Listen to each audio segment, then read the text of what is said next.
Welcome. I am your host, Dr. Watson. Thank you for joining me on another journey.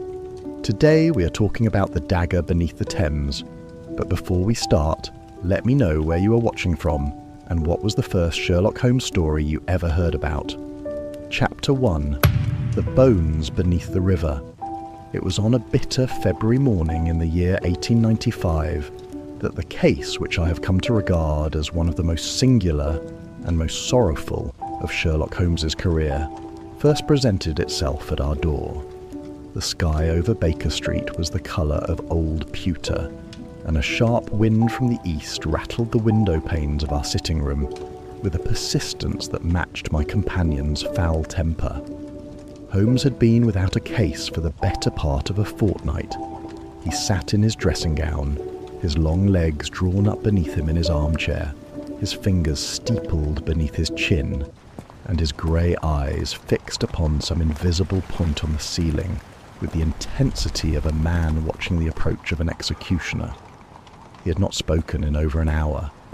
The Persian slipper had been emptied of tobacco twice since breakfast, and a faint blue haze hung about the room like river fog.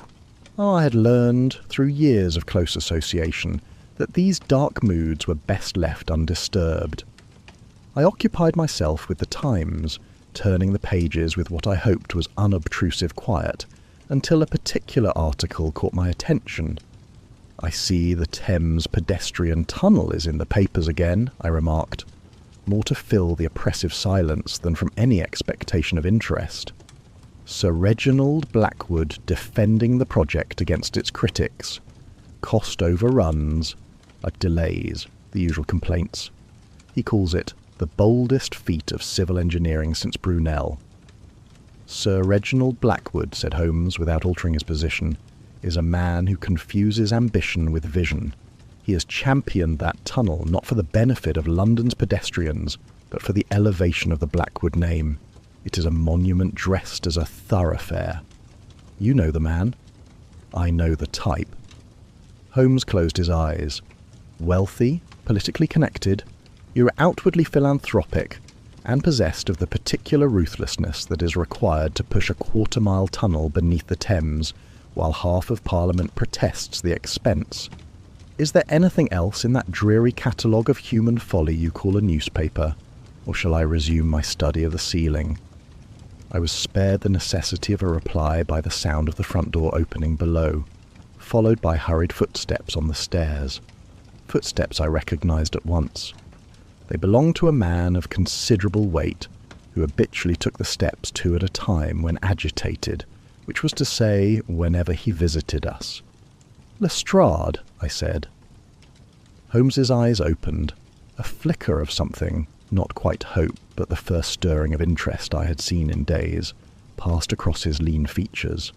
The door burst open without ceremony, and Inspector Lestrade of Scotland Yard stood on the threshold, his sharp ferret's face flushed with cold and something more than cold.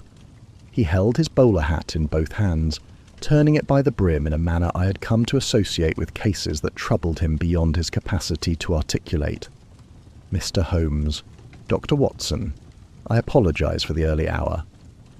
"You have not slept," said Holmes, unfolding himself from the chair with a sudden fluid grace. "Your collar is yesterday's. The coffee stain on the left point betrays you. The mud on your boots is Thames clay from the Rotherhithe bank. Sit down, Inspector, and tell me who is dead." Lestrade blinked.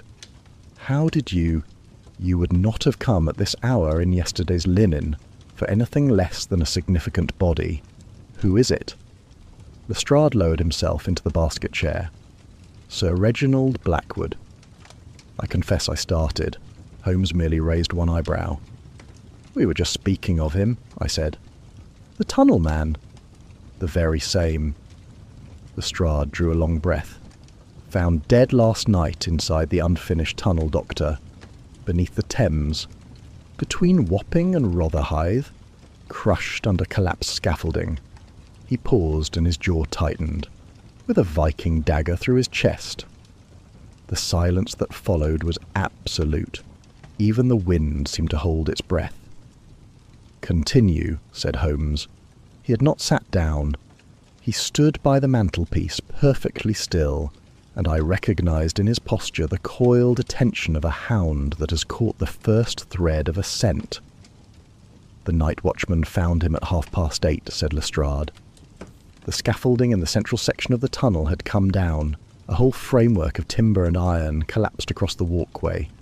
Sir Reginald was underneath it, dead when the watchman reached him, and had been for some time by the surgeon's estimate.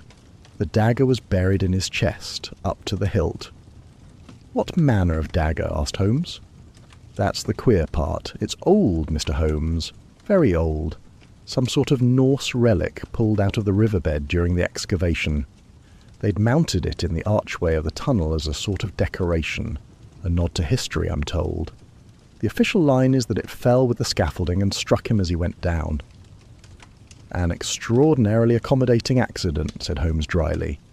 "A man is crushed by scaffolding, and a decorative dagger, mounted in an archway some distance above, contrives to detach itself, fall at precisely the correct angle, and bury itself to the hilt in his chest. Does that strike you as probable, Inspector?" "It strikes me as damned unlikely," said Lestrade, with a candour I appreciated. "That's why I'm here. The Commissioner wants it ruled a construction accident. Cleaner that way. No scandal, no inquiry beyond the engineering. But I've seen a few bodies in my time, Mr. Holmes, and accidents don't usually put a blade through a man's heart so neatly." Holmes turned to me. His eyes were bright and sharp.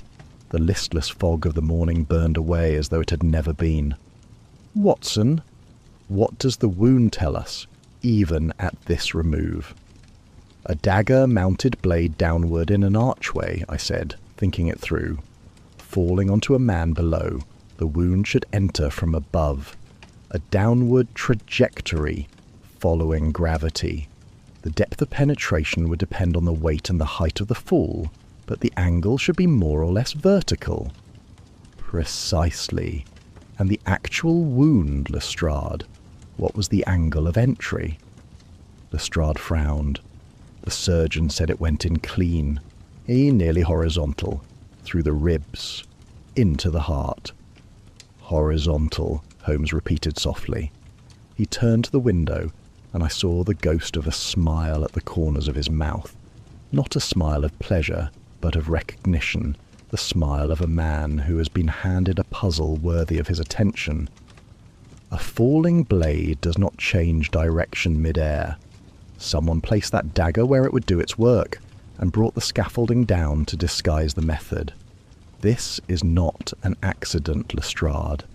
This is murder, and rather ingenious murder at that." Lestrade nodded slowly. "Will you come?" I would not miss it for the world. Holmes was already striding toward his bedroom.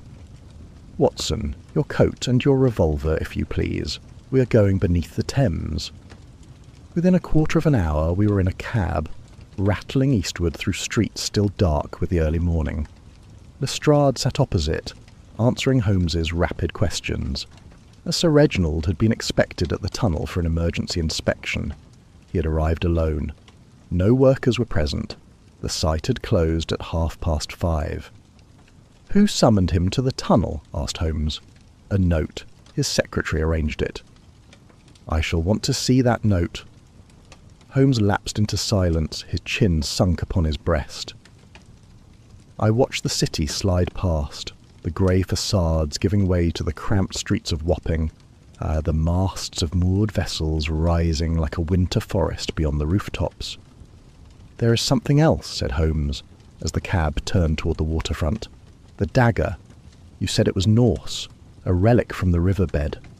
"That's right, found during the excavation." "Do you know the type?" "I'm a policeman, Mr. Holmes, not an antiquarian." "Then allow me. If it is what I suspect, it is a Holmganger blade, the kind used by the Norsemen in ritual single combat to settle disputes of honour. A duel to the death, fought on a marked ground from which neither man could flee." He looked up, and his grey eyes were very steady. A curious choice of decoration for a pedestrian tunnel, and a more curious choice of murder weapon, unless the choice was not made by chance at all. The cab drew to a halt. Before us, a narrow stone stairway descended toward the river, and beside it, a heavy iron door stood open in the embankment wall, flanked by 2 constables whose breath rose in pale clouds against the morning dark. Holmes stepped down from the cab and stood for a moment, looking at that black doorway. Then he turned to me with an expression I knew well, the bright, restless hunger of the chase. "Come, Watson," he said, "let us go and meet the dead." Chapter 2. Into the dark. The stone steps were slick with frost and river damp. And they descended steeply into a gloom that swallowed the pale morning light within a dozen paces. A constable handed us each a bull's-eye lantern at the entrance, and we passed through the iron door into the throat of the tunnel, like 3 men being swallowed by the earth. I have been in many unpleasant places in the company of Sherlock Holmes, but the Thames pedestrian tunnel possessed a particular quality of dread that I have never quite forgotten. It was the knowledge of what lay above us, the full weight of the Thames, hundreds of thousands of tons of black water pressing down upon the curved brick ceiling, with a patience that felt almost sentient. The walls wept with condensation, and the air was thick with the smell of river mud, chalk dust, and something metallic that I recognized, with a physician's certainty, as blood. "The collapse is approximately 200 yards ahead," said Lestrade, his voice flattened by the close walls. "Mind the rails. They've been laying a narrow-gauge track for the material carts." We picked our way forward in single file, Holmes leading, his lantern held low so that its beams swept the floor. I watched him as he walked. His eyes moved ceaselessly. Walls, ceiling, floor, the iron brackets where the gas pipes ran, the puddles of condensation gathering in the mortar joints. He was reading the tunnel the way another man might read a book, and I knew better than to interrupt. The collapse announced itself first by smell, a sharper tang of dust, and then by sight. The tunnel opened into a broader chamber where the 2 approach shafts met, and here the devastation was absolute. A massive framework of timber scaffolding, 30 feet high, had come down in a catastrophic avalanche of splintered wood and twisted iron, lying in a great mound that looked, in the lantern light, like the rib cage of some enormous beast that had died underground. Sir Reginald's body had been removed, but the evidence of his death remained. A chalk outline marked his position beneath the heaviest wreckage, and a dark stain spread outward from where his chest had lain. Beside the outline stood the murder weapon. I stepped closer. The Viking dagger was a handsome and terrible thing, perhaps 14 inches in total length, with a broad leaf-shaped blade of pitted iron, and a grip wrapped in what appeared to be ancient leather, cracked and dark with age. The blade was stained to the hilt. 9th century, I should estimate, said Holmes, crouching beside it without touching it. Norse work. A fighting blade, not ceremonial. The edge has been sharpened within living memory. Someone took care of this weapon before mounting it. He straightened and turned his lantern upward. "Show me where it was displayed." Lestrade pointed to the archway above, a decorative brick arch that framed the junction of the 2 tunnel sections. A metal bracket was still visible, bolted into the brickwork at the apex, with an empty mounting hook. It hung there, blade pointing down. The theory is it came loose when the scaffolding struck the arch on the way down. Holmes said nothing for a long moment. He moved his lantern slowly, tracing the line from the mounting bracket to the chalk outline on the floor. Then he knelt beside the bloodstain and examined it with his lens. "Watson, you are a medical man. Attend." I knelt beside him. He indicated the shape and distribution of the bloodstain, and the position of the chalk outline relative to the archway above. If the dagger fell from that bracket, blade down, following gravity, and struck a man lying beneath the wreckage, what angle of entry would you expect? "Steep," I said, "nearly vertical, entering from above, driving downward through the chest." And the surgeon's report states the wound was horizontal, through the 4th and 5th ribs on the left side, penetrating the heart laterally. Holmes looked up at me, and in the lantern light his face was sharp and bright with certainty. A falling blade does not alter its trajectory, Watson. This dagger did not fall from that bracket. It was placed, deliberately, at chest height, within the scaffolding framework, angled to impale a man standing upright. The scaffolding collapse drove him onto the blade, or drove the blade into him. Either way, the result was engineered. "Good God," said Lestrade. Holmes rose and turned his attention to the scaffolding itself. He moved through the wreckage with the careful, unhurried precision of a surgeon, pausing to crouch, to peer, to run his long fingers along a joint or a fracture point. Lestrade watched from the edge of the debris with the expression of a man who has just realised he is standing in deeper water than he expected. "Here," said Holmes at last. He had found a critical connection point where a vertical timber met a horizontal crossbrace. The timber had been cut nearly through, not broken, but cut. The saw marks were fine and deliberate, leaving only a thin margin of wood to bear the load. He moved to a second joint, then a third. Each showed the same subtle sabotage. 3 load-bearing joints, all weakened to within an inch of failure, said Holmes. This was not negligence, Lestrade. This was calculation. Whoever did this understood the structural dynamics of this scaffolding with the precision of an engineer. I saw Lestrade's face change at the word engineer, but Holmes had already moved on. He was at the eastern wall of the chamber now, running his fingers along the brickwork. I watched him pause, tap the wall with his knuckle, move a foot to the left and tap again. "Watson, come here." I joined him.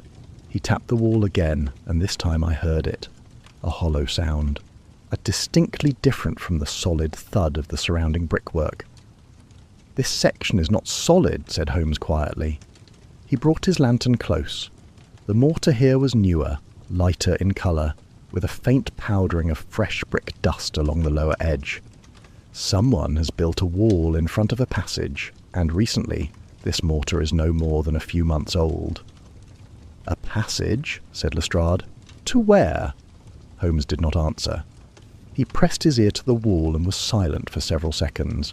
Then he straightened and brushed the dust from his coat with an air of studied nonchalance that I recognised as deliberately misleading. "Merely an observation," he said lightly. "Old tunnels are full of curious features. I should not wish to delay you with architectural speculation, Inspector." Lestrade was not fooled, but he knew Holmes well enough to understand that pressing the point would yield nothing. He opened his mouth to object, but was interrupted by the sound of heavy boots on the tunnel floor behind us. A broad, weathered man of perhaps 55 appeared at the edge of the collapse, a lantern in one thick fist, and a face like a clenched knot of anxiety and belligerence. "Who gave permission for this?" he demanded, surveying the scene with proprietorial fury. "This is a construction site, not a bloody fairground. There's been an accident, a terrible accident. And the last thing we need is—" "Mr. Oswald Pike, I presume," said Holmes pleasantly. "Foreman of the tunnel construction crew. We are here at the request of Scotland Yard." Pike's fury acquired a cautious edge. He was a big man, thick through the shoulders, with hands that could have closed around a fence post, but there was sweat on his brow that the cold tunnel air did not account for, and his eyes darted repeatedly toward a leather-bound logbook on a makeshift desk near the wall. "Terrible business," Pike said, forcing composure into his voice. "Sir Reginald had no business being down here alone after hours. The scaffolding's been under strain for weeks. I told him to his face the materials he insisted on were substandard." "You said rather more than that, I understand," said Holmes. "Your precise words were that you would see him buried in his own tunnel." A colourful phrase, given the circumstances. Pike's face went a dull red. I was angry. A man says things when he's angry." "Doubtless. Tell me about the scaffolding. When was it last inspected?" "Tuesday. All joints sound, all load-bearing secure. It's in the log." Pike gestured toward the leather book, and I saw his hand tremble. "I run a tight operation. Whatever happened here, it wasn't down to my crew.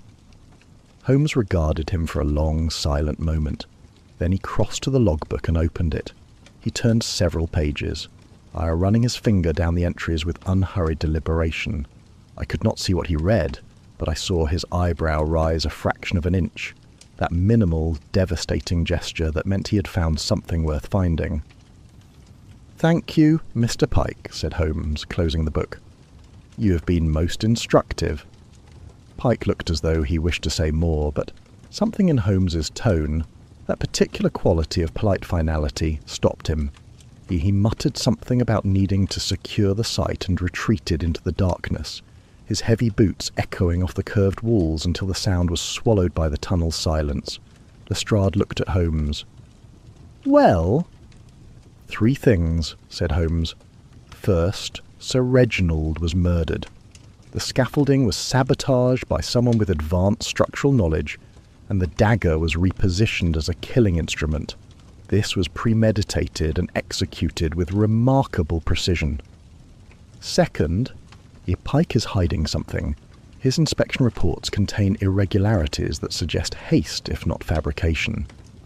And third," he cast one final look at the hollow wall, "this tunnel contains secrets that are not on any blueprint. We shall return tonight, Watson. Bring your revolver." We made our way back through the darkness in silence. As we emerged into the grey February daylight, Holmes stood at the top of the stone steps, looking out at the Thames, the colour of old iron, a barge moving slowly downstream. "What do you make of it, Holmes?" I asked. "Someone used that tunnel as a weapon, Watson. Not merely the scaffolding, the tunnel itself. The darkness, the isolation, the engineering. Whoever killed Sir Reginald did not simply commit a murder, he designed one. And a man who can design a murder underground, in a space he knows better than any other living soul, will not be easy to catch." He turned up his collar against the wind. "Come. We have a commissioner's enemies to catalogue, and I suspect we shall find no shortage of them." Chapter 3. The Commissioner's Enemies. The Blackwood residence occupied the better part of a Georgian terrace in Belgrave Square, one of those pale, imposing houses designed less for comfort than for the projection of consequence. A black wreath hung upon the door, and every curtain had been drawn, lending the facade the sealed look of a mausoleum. A butler of advanced years led us through a hallway of polished marble and dark portraiture, generations of Blackwood staring from gilt frames, and into a morning room where Lady Flora Blackwood awaited us. She was younger than I had expected, 37 perhaps, with composed, angular beauty and the air of a woman who had learned to treat her face as a fortification. She wore mourning black, and she wore it well. Her eyes were reddened but not swollen. She had been crying, but not recently, and not for long. "Mr. Holmes, Dr. Watson." She extended a gloved hand without rising. "Inspector Lestrade informed me you might call. I have nothing to hide and no objection to your questions." Holmes settled into the offered chair. "May I ask when you last saw your husband?" "Yesterday evening, shortly before 6:30. He received a note and announced that he was needed at the tunnel. He was irritated, but not alarmed." She paused. "The tunnel consumed him, Mr. Holmes. At these past months it was all he spoke of. I sometimes felt I had lost a husband to a hole in the ground. There was bitterness in the words, but it was old bitterness, worn smooth. This was not a woman in the first shock of grief. This was a woman who had been unhappy for a long time. "Had Sir Reginald seemed troubled recently?" Holmes asked.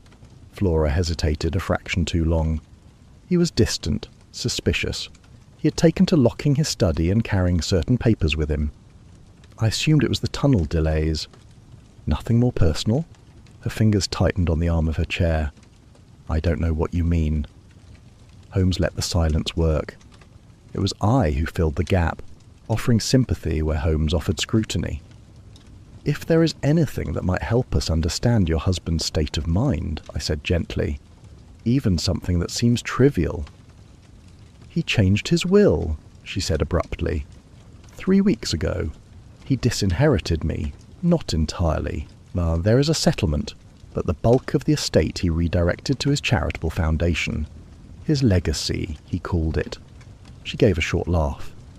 He spent his life protecting the Blackwood name, and in the end he decided a foundation would carry it further than a wife. Were you informed directly? His solicitor wrote to me. Reginald did not trouble himself to explain in person. Holmes nodded. I saw his gaze settle on a writing desk in the far corner, where a drawer sat slightly ajar, and I saw the minute sharpening of his expression that meant he had found something worth finding. He said nothing about it. One final question, Lady Blackwood. Where were you yesterday evening between the hours of 7 and 9? At the Lyceum Theatre. The evening performance of Faust. I went with my sister, Mrs. Adelaide Carstairs. We arrived at 6:30 and did not leave until after 10. The box attendant will confirm it, as will Adelaide. Thank you. You have been most helpful. We took our leave. In the hallway, Holmes paused beside the writing desk. The drawer was ajar by 1/2 inch. He did not open it further, but glanced down at the corner of a letter protruding from beneath a fold of notepaper, written in a bold, slanting hand on cream-coloured paper. His nostrils flared once and he moved on. Outside, I asked, "What did you see?" "A love letter, Watson, written in a military hand, not Sir Reginald's. The stationery was good quality, the ink fresh. We shall return to it in due course." From Belgravia we took a cab to the Thames River Commission offices on Victoria Embankment, a handsome but overburdened building, where the business of governing London's greatest waterway was conducted amid a perpetual snowfall of memoranda. Holmes sent in his card, and within minutes we were shown to the office of Miss Evangeline Thorne. She was a small, precise woman of perhaps 45, armed with steel-rimmed spectacles and the quiet manner of a person who had made herself indispensable by never drawing attention to herself. Her office was immaculate, files arranged with military precision, a calendar marked in careful hand. She was also genuinely distraught, not performing grief as Flora had been, but suffering it, her eyes raw, her hands unsteady. Whatever her professional relationship with Sir Reginald, the personal dimension ran deeper than employment. "I cannot believe he is gone," she said. "He was not an easy man, but he was a good one in his way. He cared about this city." "I understand you were the one who conveyed the message that brought Sir Reginald to the tunnel last night," said Holmes gently. Miss Thorne's composure cracked. "Yes, God help me, yes. A note arrived at the foundation office yesterday afternoon, hand-delivered, left with the porter. It was on Mr. Hallward's stationery, written in what I took to be his hand, requesting that Sir Reginald come to the tunnel at 7 o'clock for an urgent inspection. Something about a structural concern in the central chamber that required his immediate attention." "You recognise the stationery?" "Of course. Mr. Hallward's personal paper, cream-laid, with his monogram and the engineering firm's watermark. I'd seen dozens of letters from him on exactly that paper. I had no reason to doubt it. And the handwriting? I believed it to be his. It was a credible imitation, certainly. But I confess I did not examine it closely. The tone was urgent, and I acted accordingly. I sent a messenger to Sir Reginald's home at once. Holmes extended his hand. "May I see the note?" She produced it from her desk drawer, a single sheet of cream paper folded once, bearing perhaps a dozen lines of neat, purposeful writing. Holmes took it, held it to the window light, turned it over, brought it close to his nose, and inhaled. Then he folded it carefully and placed it inside his coat with her permission. "Miss Thorne, I must ask you plainly, was there any tension between Sir Reginald and Mr. Hallward?" "There was tension between Sir Reginald and everyone connected to the tunnel," she said, with a flash of something almost like humour. "But Hallward, yes, they quarrelled. Sir Reginald was pressing for faster progress and threatening budget cuts. Hallward resisted. There were sharp words at the last commission meeting. Sir Reginald spoke of replacing him. And the Foundation. Were there any irregularities in its accounts that Sir Reginald might have discovered? The question struck home. I saw the colour leave her face in a single retreating wave, and her hands tightened on the handkerchief until her knuckles went white. But she mastered herself with an effort that I found admirable. "The Foundation's accounts are in perfect order," she said steadily. "I manage them myself." Holmes regarded her for a moment with an expression that was not unkind. "I'm sure you do, Miss Thorne. Thank you for your time."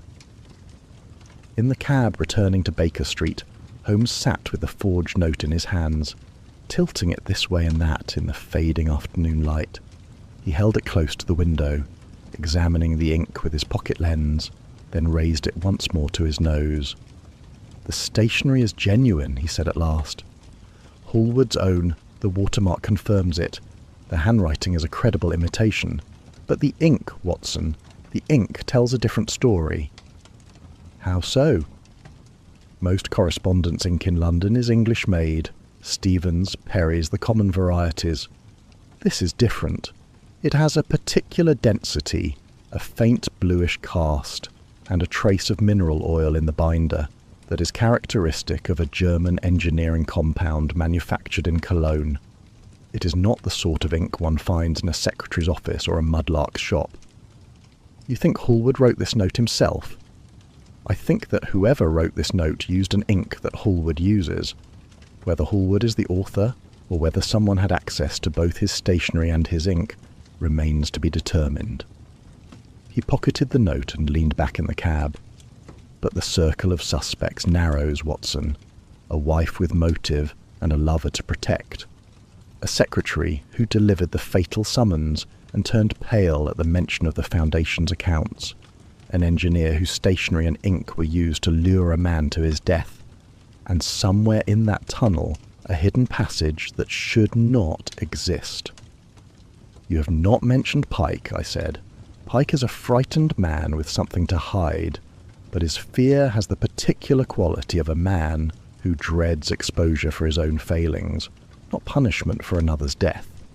His safety reports are falsified, that much was plain from the logbook, but falsifying reports to keep a project on schedule is a different species of crime from engineering a murder." "Then who?" "It is too early for conclusions. We have evidence that whispers, but it does not yet shout, and whispering evidence can be deceptive." He gazed out at the darkening streets. "Tomorrow we visit the man at the centre of this web, Mr. Cedric Hallward, and then a certain retired naval captain whose name I expect to find attached to that love letter." He fell silent. The cab rattled westward through the early dark, and I found myself thinking of that tunnel, the hollow wall, the sabotaged scaffolding, the ancient blade, and of the person who had written that note in German ink. Somewhere in London they were sitting down to supper or lying awake in the dark, and I wondered whether they felt the noose beginning to tighten. If not, if they had not yet reckoned with Sherlock Holmes. Chapter 4. The Engineer and the Captain. The tunnel construction office was a squat building of yellow brick at the Wapping end of the works, wedged between a coal merchant's yard and the river wall. A wooden sign above the door read, "Thames Pedestrian Tunnel, Metropolitan Board of Works," though some wag had chalked beneath it the words, "All hope abandon." A draftsman led us through a ground floor cluttered with rolled blueprints and surveying equipment. The mood was funereal. Workers spoke in murmurs, glancing nervously toward a closed door at the far end. Hallward's office. Cedric Hallward rose from behind his desk as we entered. He was a tall, spare man in his late 40s, with calloused hands and penetrating grey eyes. He carried himself with a contained, watchful composure that struck me as unusual. Most men are visited by a detective in the wake of a murder, betray some agitation. Hallward showed none. "Mr. Holmes," he said. His grip was firm and dry. "I have been expecting you. When Lestrade told me you had taken an interest, I assumed it was only a matter of time." You flatter me, Mr. Hallward. I observe, Mr. Holmes. It is an engineer's habit, a faint smile. Please, sit down. I will answer whatever you wish to ask. Holmes settled into a chair opposite the desk, and I took my customary position slightly to one side, notebook in hand. The office was neat but lived in, technical drawings pinned to every wall, a shelf of reference volumes, a brass-tied clock mounted beside the window. On the desk, beside a half-finished cup of tea, stood an inkwell of dark glass, a steel-nibbed pen and a stack of correspondence written in a clear, practical hand. You knew Sir Reginald well, Holmes began. Professionally, yes. We had worked together for 2 years on the tunnel project. He was the Commission's champion. I was the man who turned his ambitions into brick and iron. It was not always a comfortable partnership. I understand there were disagreements. Robust disagreements, said Hallward without evasion. Sir Reginald wanted the tunnel completed 6 months ahead of schedule for 2/3 of the budget. I told him that was impossible without compromising safety. He threatened to replace me. Hallward shrugged. The eternal war between the man who signs the checks and the man who builds the thing. I bore him no personal ill will. Where were you on the evening of the murder, Mr. Hallward? At a dinner party at the Rotherhithe Inn hosted by the Thames Engineering Society. I arrived at 7:15, a dozen witnesses. The dinner began at 7. It did. I was late, finishing a report on the ventilation shaft. I was here until approximately 7:30, then walked to Rotherhithe. Holmes nodded as though this was satisfactory, but I saw the faint tightening around his eyes. A 45-minute gap, enough time for a great many things. I understand a note was sent to Sir Reginald on your stationery, summoning him to the tunnel, said Holmes. Miss Thorne delivered it, believing it came from you. So I have been told, and it troubles me greatly. I did not write that note, Mr. Holmes, and I have no idea who did. Your stationery is kept here, in this office, in that drawer. Hallward indicated a cabinet beside the desk. The office is not always locked. Anyone with access to the building could have taken a sheet. And your ink? Holmes's gaze drifted, as though casually, to the dark glass inkwell on the desk. You use a distinctive compound, I notice. Not the common English varieties? For the first time, something shifted in Hallward's expression. Not alarm, but a flicker of heightened attention, as though Holmes had touched a wire he had not expected anyone to find. You have a keen eye, Mr. Holmes. It is Kölner Technische Tinte, a German engineering ink. I've used it for years. It holds better on technical paper, and the line it produces is more precise for drafting work. Is it widely available in London? I doubt there are a dozen men in the city who use it. I import it directly from the manufacturer. Thank you, Mr. Hallward. You have been most cooperative. Hallward inclined his head. As we rose to leave, Holmes paused at the door and turned back. One more thing. I should like to examine the tunnel blueprints, the complete set, including any earlier revisions. Of course. I will have them sent to your rooms, or you are welcome to examine them here. Here will do admirably. I shall send Dr. Watson to collect them this afternoon, if that is convenient. Hallward agreed, and we took our leave.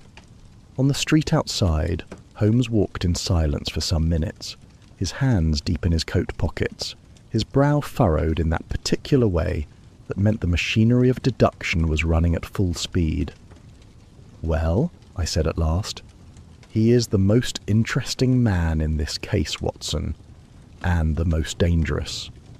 He seemed perfectly candid. He was perfectly controlled, which is not the same thing. Every other person has betrayed some fracture.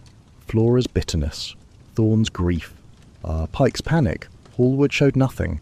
He answered with the precision of a man who had anticipated every question, and volunteered the information about the ink before I could make it an accusation. That is not candour. That is strategy. You suspect him? I suspect everyone. But Hallward spoke of Sir Reginald without emotion of any kind. Not hatred, not grief, not relief. He spoke of a dead man the way one speaks of a cancelled appointment. Either he is extraordinarily cold, or his feelings run so deep he has buried them completely. We found Captain Piers Waverley aboard the Doris Grey, a trim 40-foot cutter moored at the Rotherhithe Stairs, not 300 yards from the tunnel's southern entrance. The vessel showed subtle signs of financial pressure: a patched mainsail, varnish wearing thin, a mooring rope spliced one too many times. Waverley was on deck coiling a halyard. He was perhaps 40, handsome in a weather-beaten way, yet with the broad shoulders of a naval officer and the restless eyes of a man not sleeping well. Captain Waverley, Sherlock Holmes. This is my colleague, Dr. Watson. We are investigating the death of Sir Reginald Blackwood. I heard about that. Terrible business. Waverley's gaze did not settle. It moved from Holmes to me, to the river, to his own hands. I'm only the navigation consultant. I barely knew Sir Reginald socially. And yet you know Lady Blackwood rather better than socially. I think, said Holmes. The effect was immediate.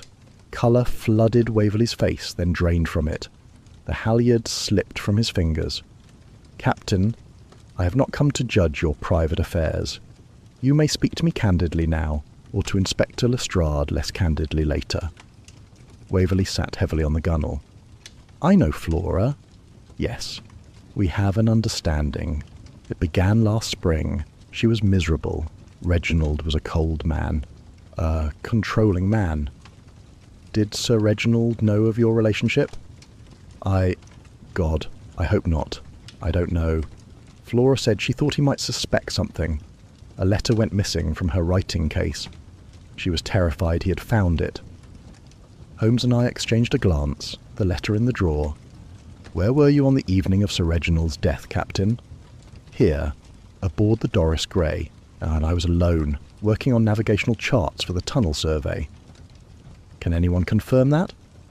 Waverley's jaw tightened. My bosun came aboard at 9 to check the mooring lines. Before that, no. I was alone from 6 o'clock onward. A 3-hour gap, unwitnessed, aboard a vessel moored minutes from the tunnel entrance. I noted it in my book with a growing sense of unease. Waverley had motive, proximity, and no alibi. Holmes seemed unconcerned, and he was looking not at Waverley but at the small rowing boat tied alongside the Doris Grey, a clinker-built dinghy, neatly stowed with its oars shipped. He leaned over the rail and examined it for a long moment, running his eyes along the waterline, the oarlocks, the thwarts. Your dinghy, Captain? Yes. I use it to go ashore when the tide's wrong for the stairs. When did you last use it? Waverley frowned. A week ago, perhaps. Maybe longer.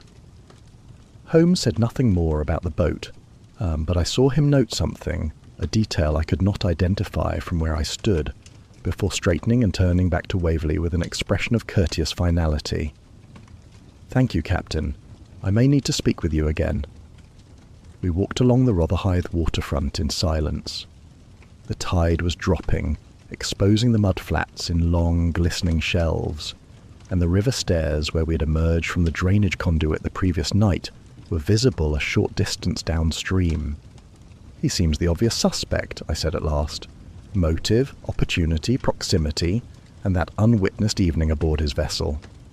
The obvious suspect is rarely the guilty one, Watson, but he is almost always hiding something. The question is what? Holmes paused and looked back at the Doris Grey, rocking gently at her mooring. Did you observe the rowing boat? I saw you examining it. The oarlocks are rusted in their sockets. The bilge has a week's accumulation of rainwater undisturbed. That boat has not been used in days, possibly longer. Whatever Waverley was doing on the night of the murder, he was not rowing to the tunnel entrance. Then what is he hiding? Something financial, I should say. The vessel is maintained on a thin margin. Patched sails, worn gear, spliced lines. Waverley is a man living beyond his means, or rather, a man whose means have recently contracted. He is frightened. But the quality of his fear is not that of a murderer. It is the fear of a man whose secrets are about to be exposed by a death he did not cause. He turned up his collar and started toward the street. "Come, Watson. You must collect those blueprints from Hallward's office this afternoon. I have a visit to make to the Metropolitan Board of Works. There is something about that tunnel that is not on the official plans, and I intend to find out what has been left off, and by whom." Chapter 5. The Mudlark's Secret. The shop of Mr. Jerome Silt occupied the ground floor of a leaning timber building on Wapping High Street, so close to the river that the high tide mark stained its threshold. There was no sign above the door, only a window display of corroded coins, clay pipe fragments, and broken pottery arranged on faded velvet, with the hopeful presentation of a man who believed that mud, properly curated, could pass for treasure. Holmes rapped on the door. It was opened by a wiry man of indeterminate age. He might have been 40 or 60, the river having weathered him beyond easy reckoning. He had sharp, suspicious eyes set deep in a face the colour and texture of old leather, and he wore a heavy coat over mud-stiffened trousers that suggested he had been on the foreshore that morning. His hands were stained black to the wrists. "Mr. Silt, Sherlock Holmes. I should like to speak with you about the Viking dagger." Silt's expression went through several rapid transformations: surprise, calculation, hostility, before settling on a guarded neutrality. "I've nothing to say about that dagger. It was taken from me unlawful. Pulled it from the mud with me own hands, and Blackwood snatched it for his bloody museum without so much as a penny." "Then you will not object to discussing the injustice," said Holmes smoothly, and stepped past him into the shop before Silt could formulate a refusal. The interior was a cabinet of curiosities dredged from the Thames, shelves crammed with Roman coins, medieval buckles, Georgian bottles, and objects I could not identify. A narrow counter ran along one wall, behind which a doorway led to a back room where I glimpsed crates, straw packing, and shipping labels. "The dagger," Holmes said, settling himself on a stool with the air of a man who intended to stay. "You found it during the tunnel excavation, I understand." "During. Near. What's the difference?" Silt crossed his arms. "The excavation churned up half the riverbed. I found the dagger in the spoil heap 6 months ago. Norse work, 9th century. Worth £40 to the right collector. And Sir Reginald confiscated it. Stole it, more like. Said all artefacts were property of the Crown. Threatened to have me arrested for trespassing." Silt's voice was thick with fury. "That dagger was mine by right of finding. But I am not here to argue salvage rights.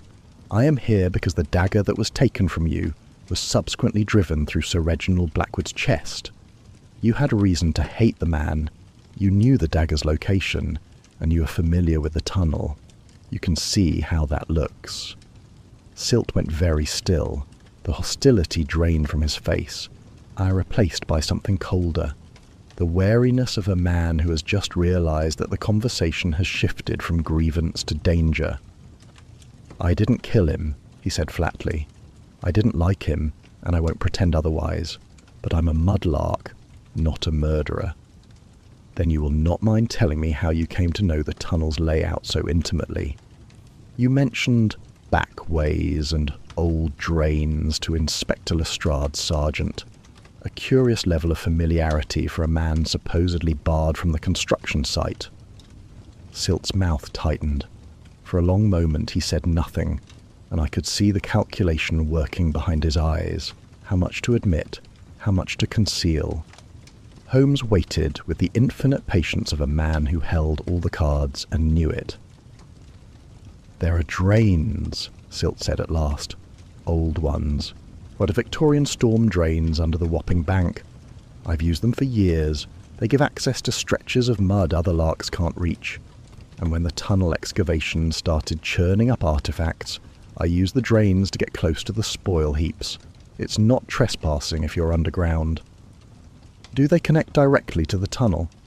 To the old works, yes. The Victorian drainage runs parallel for a stretch, but the new construction has blocked most connections. Holmes leaned forward. And the new drainage conduit? The one built as part of the current construction? Silt frowned. I don't know about any new conduit. I know the old drains, been walking them since I was a boy. I watched Holmes's face as Silt spoke, and I saw the subtle shift of satisfaction, not triumph, but the quiet confirmation of a hypothesis. Silt knew the old Victorian drains, but not the new conduit that Holmes had discovered behind the hollow wall. The distinction mattered.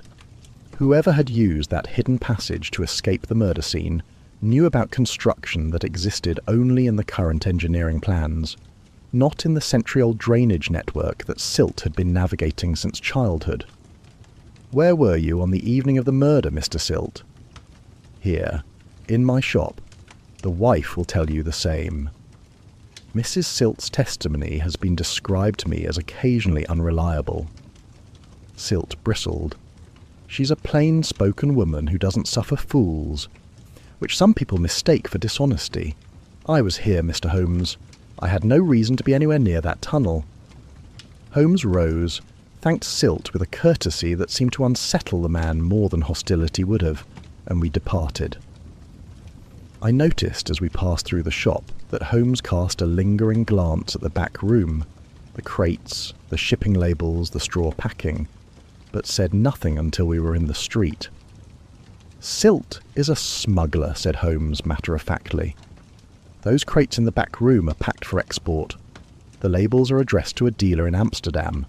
He has been running a black market antiquities operation, moving artifact out of the tunnel excavation through his network of old drains.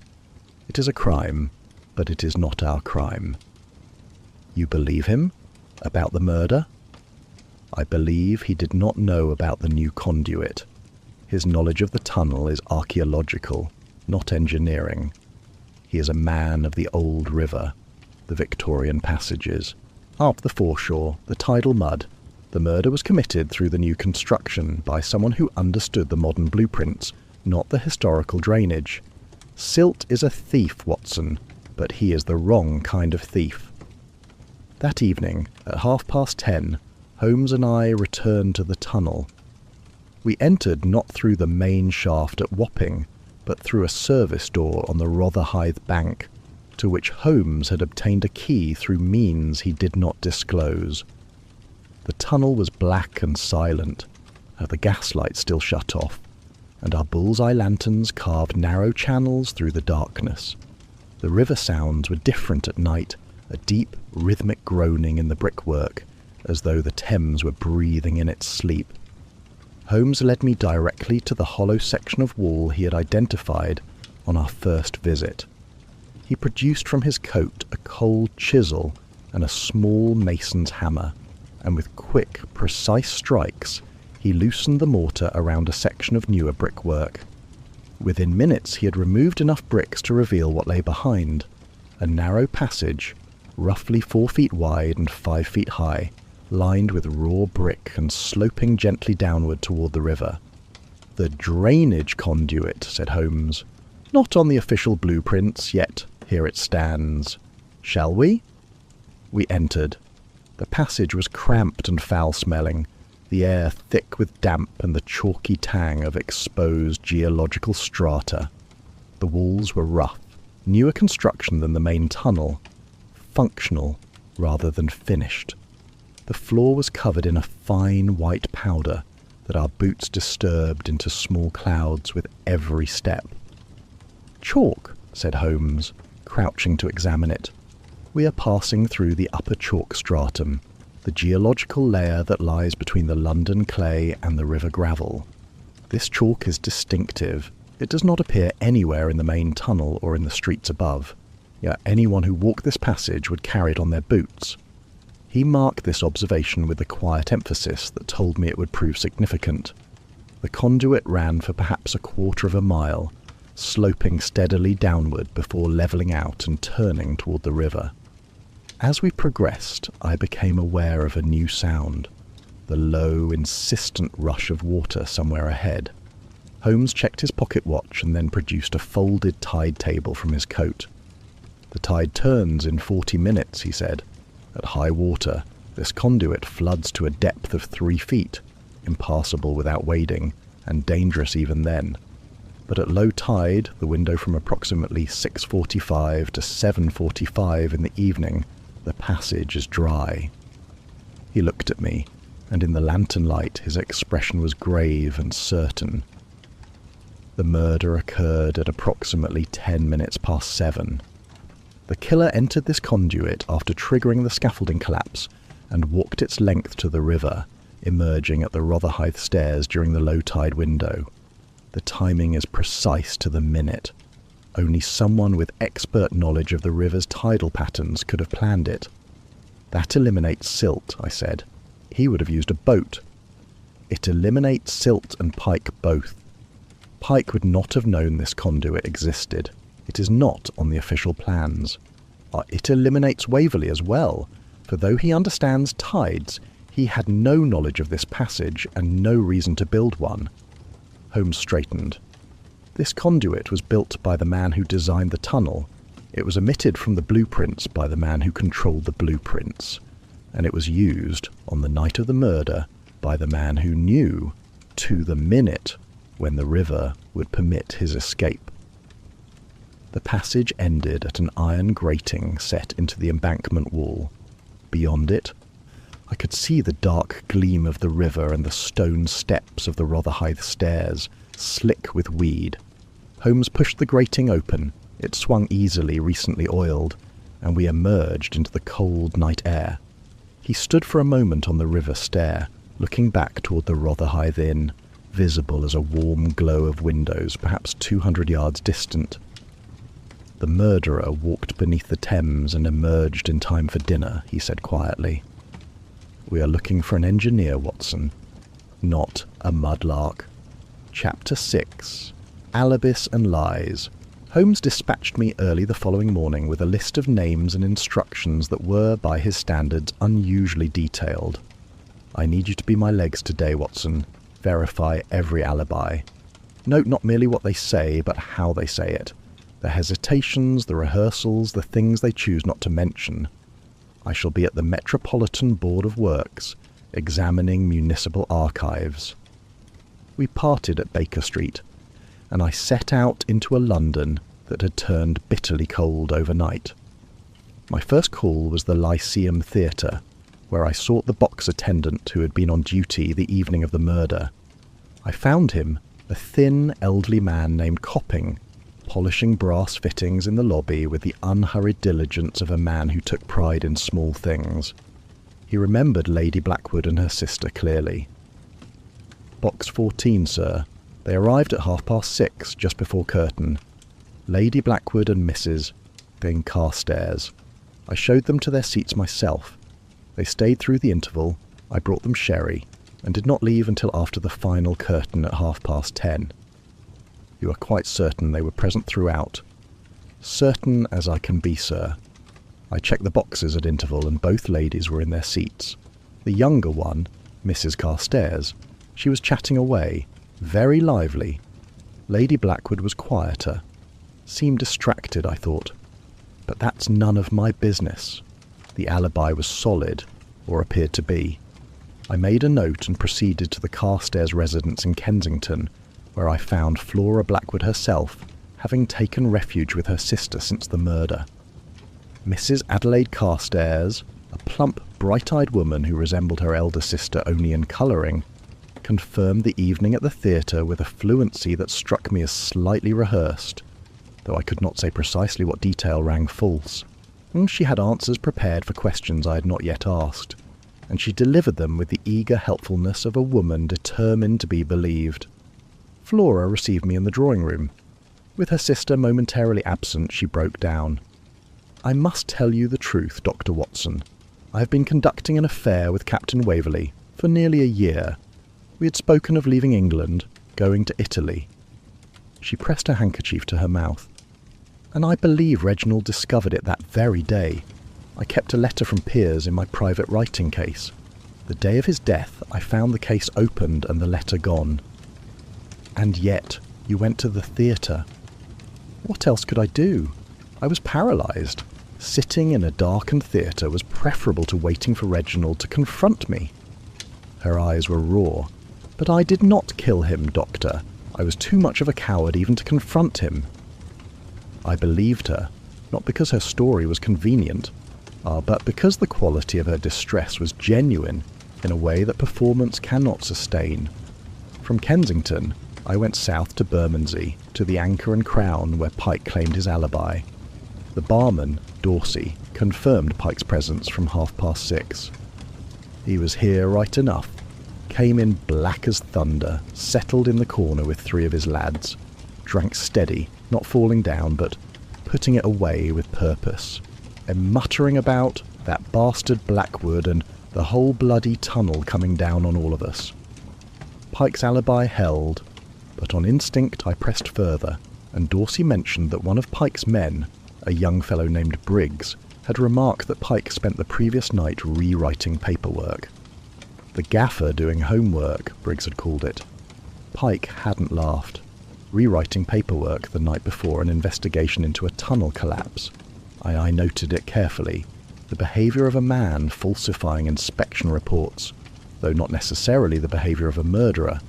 My final verification was at the Rotherhithe Inn, where Hallward's dinner alibi awaited examination. The innkeeper confirmed the Thames Engineering Society dinner, a convivial gathering of 14 men in the private dining room. Hallward's name was on the guest list. I spoke with 3 attendees and received consistent accounts. Hallward had arrived at approximately 7:45, somewhat flushed and apologetic for his lateness. It was the 4th man, a junior engineer named Tobias Marsh, who provided the detail that would prove most significant, though I did not fully appreciate it at the time. Hallward seemed perfectly normal, said Marsh, an earnest young man with ink-stained fingers, perhaps a touch breathless. He said he'd walked briskly from the tunnel office. I remember noticing his boots, though. They were muddy, which struck me as odd. Muddy how? Marsh thought about it. Not river mud, not the brown Thames muck you see everywhere around here. It was pale, whitish, almost like chalk. I remember because it left marks on the floor and the innkeeper's boy had to mop it up. I thought perhaps he'd walked through a lime quarry. But there's nothing like that between the tunnel office and the inn. White, chalky residue. I wrote it down with a growing sense of its importance, though I could not yet see the full picture. Holmes, I knew, would see it at once. I returned to Baker Street in the late afternoon to find Holmes already ensconced in his armchair, surrounded by a drift of papers that I recognised as architectural drawings. Large, blue-tinged sheets covered in precise technical notation.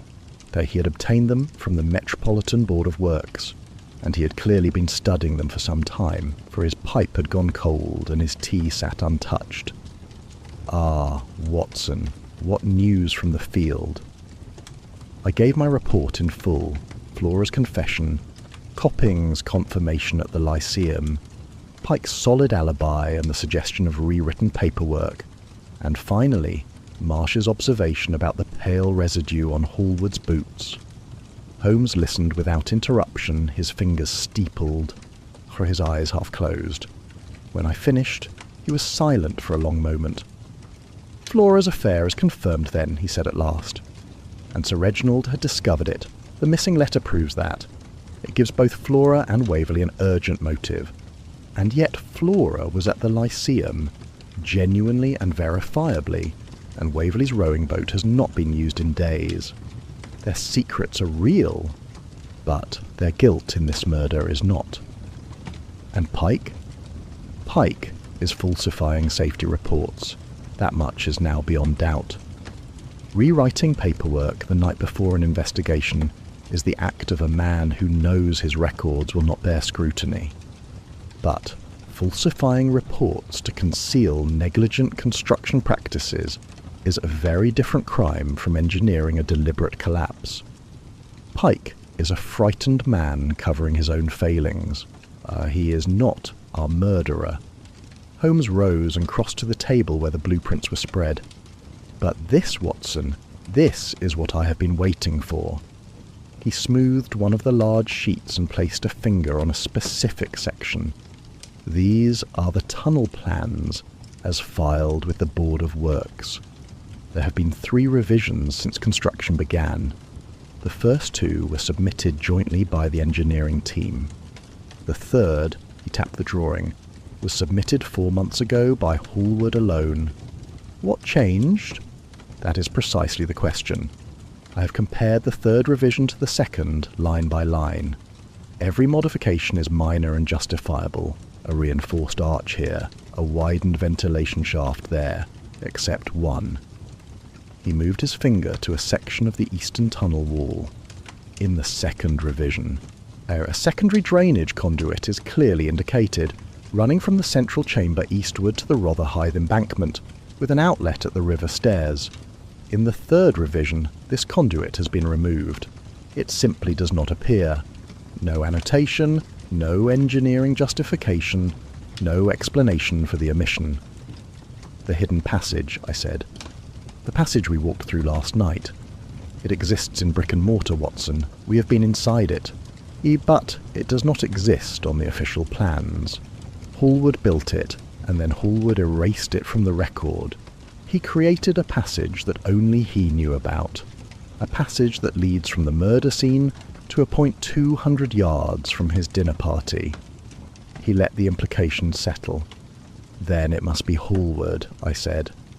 Holmes folded the blueprint carefully and placed it with the others. When he turned to me, his expression was not triumphant but troubled, the look of a man who has found what he was seeking and is not entirely pleased by the discovery. "The evidence whispers his name, Watson, but it does not yet shout it, and whispering evidence can be deceptive. We must find the voice behind the whisper." He crossed to the window and stood looking out at the darkening street.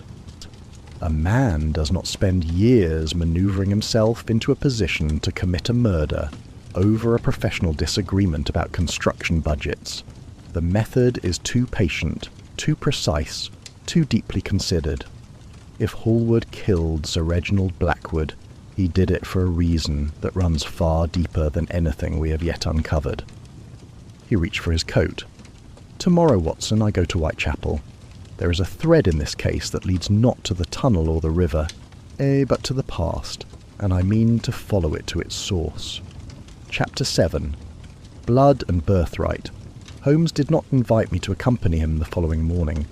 He left Baker Street before dawn, dressed not in his usual frock coat but in the worn jacket and soft cap he reserved for excursions into those parts of London where a gentleman's clothes attracted the wrong kind of attention. I knew better than to press him. When Holmes went alone, it was because the work required a kind of solitary concentration that company, even mine, would disturb. He was gone all day. I occupied myself with my practice, saw 2 patients, and returned to Baker Street in the late afternoon to find Holmes's chair empty, his pipe cold, and no indication of when he might return. Mrs. Hudson informed me he had not come back for lunch. I sat down with a medical journal but found I could not concentrate. Yet the case had taken hold of me in a way that few of our investigations had. Not merely the puzzle of it, though that was compelling enough, but something in the texture of the crime itself, the patience of it, the precision. This was not a murder born of rage or desperation.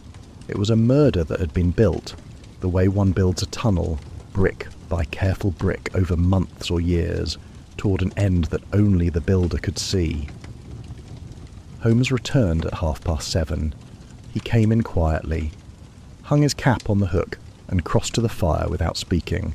His face was drawn, and there was something in his expression I had rarely seen. Not exhaustion, though he was clearly tired, but a quality of sombre weight, as though he had spent the day carrying something heavy and had not yet set it down.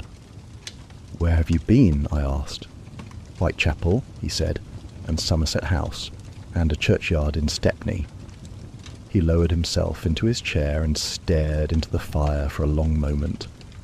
"Watson, I have found the reason a man waited 30 years to commit a murder." I set aside my journal.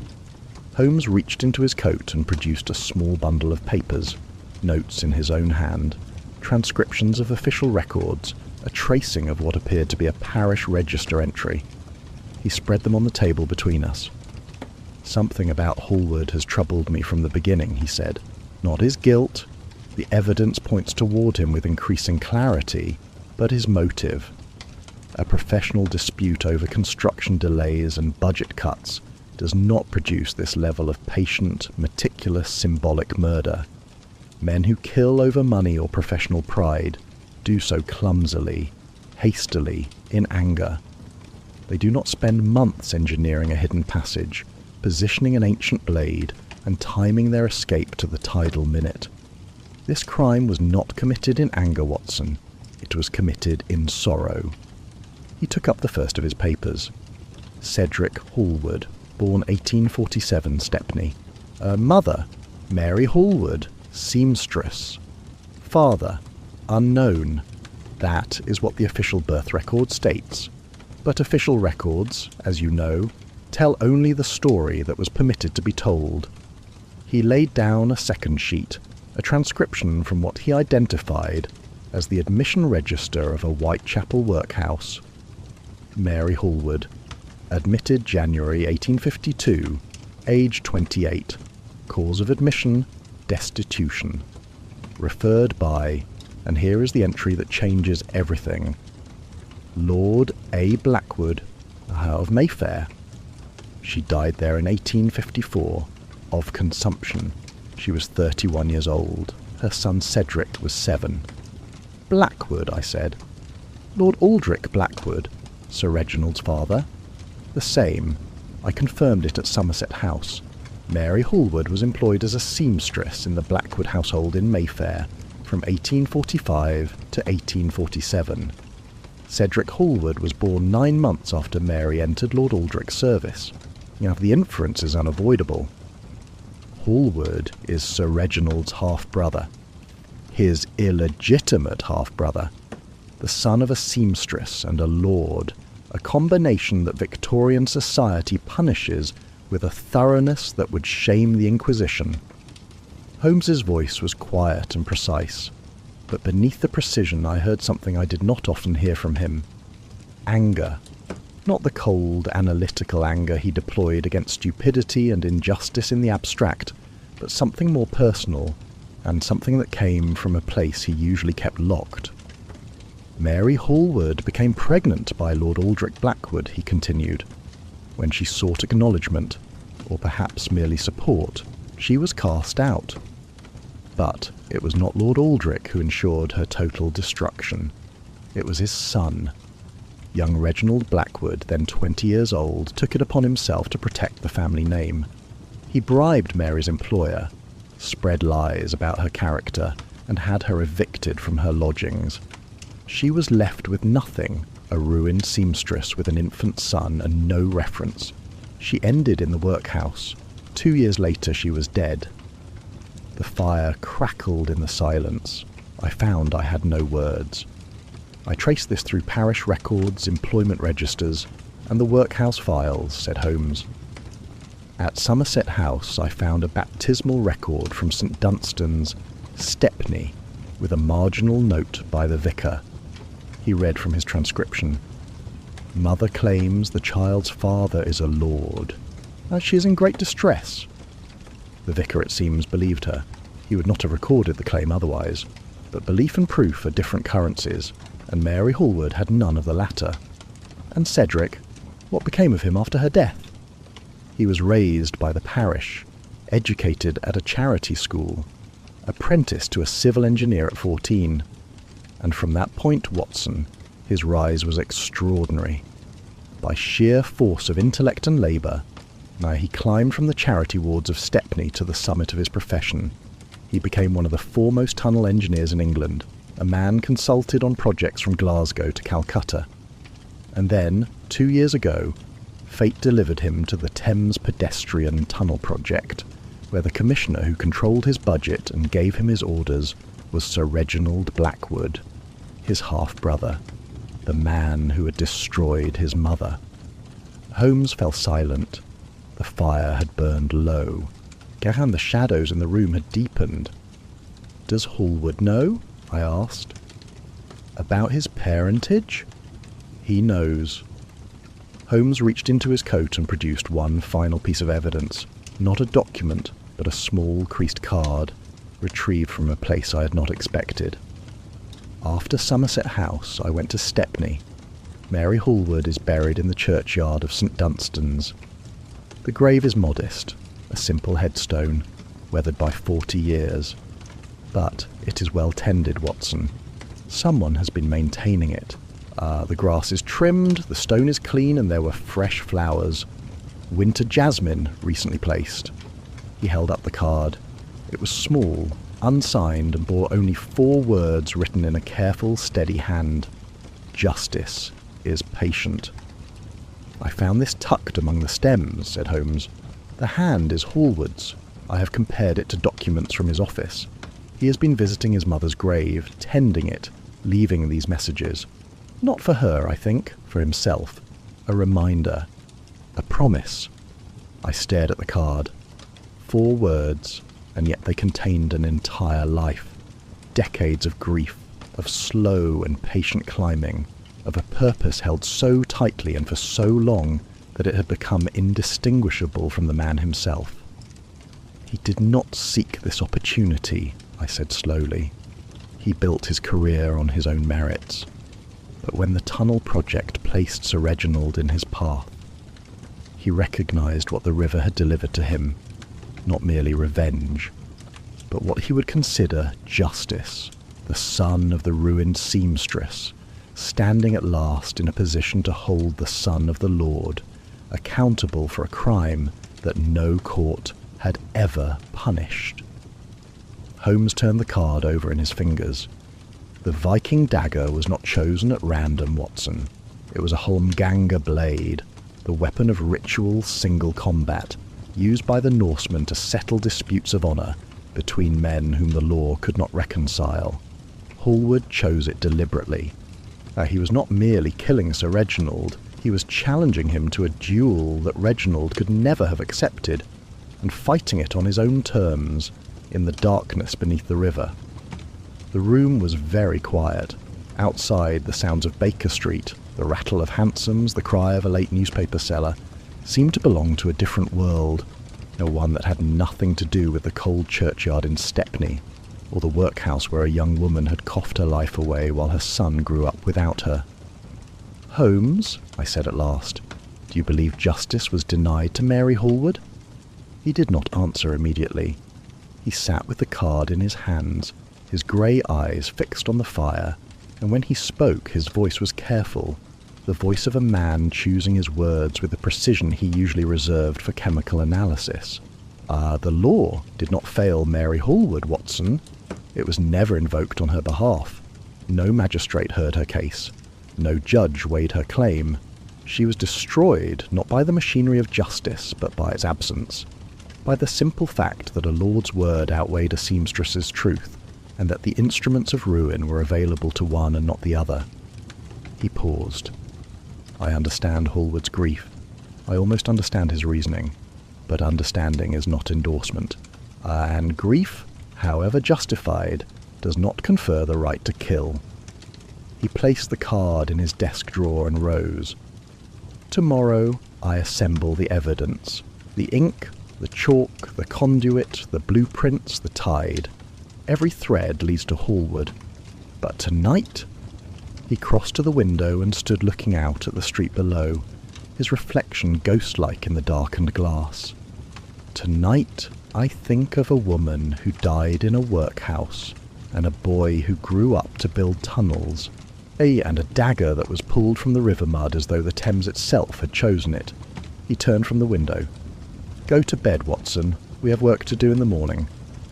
I did as he asked, but as I climbed the stairs I heard him take up his violin. Something slow and mournful played softly in the darkened sitting room. I did not recognize the piece, but it had the quality of a lament, and I did not interrupt.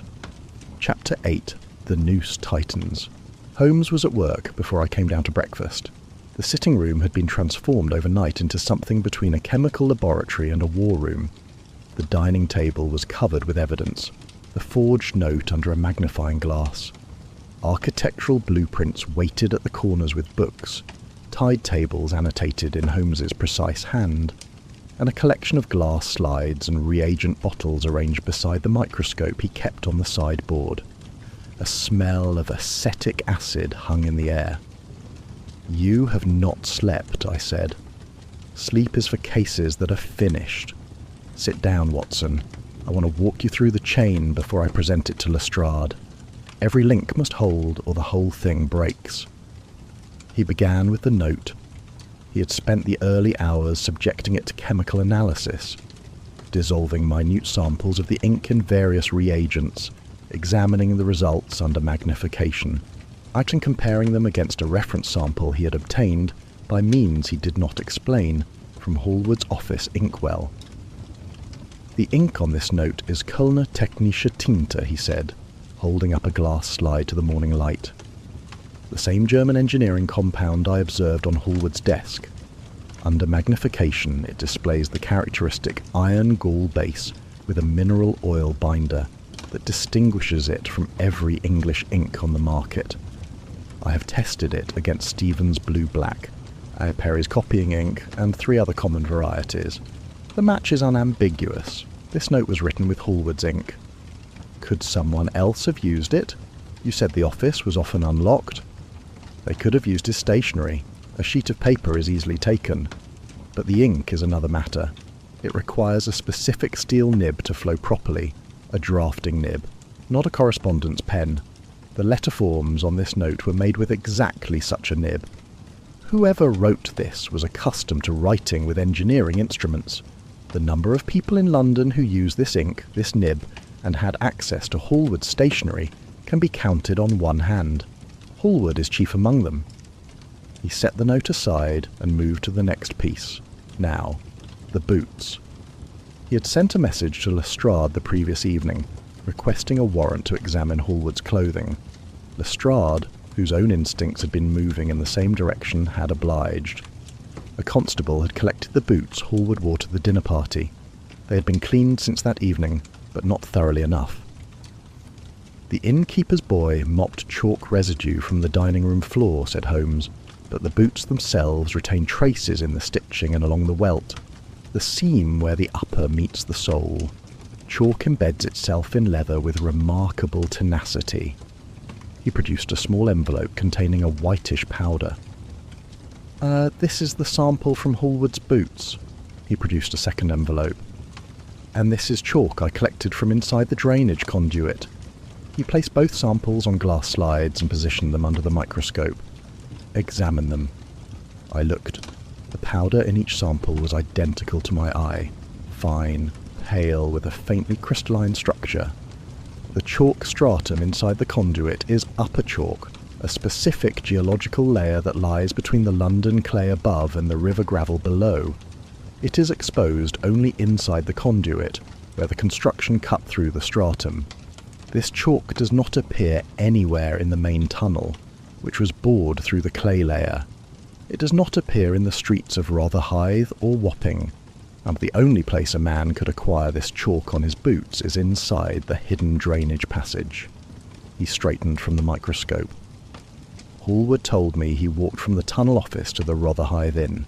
That walk is along paved streets and would leave ordinary road dust on his boots, not geological chalk from a subterranean stratum.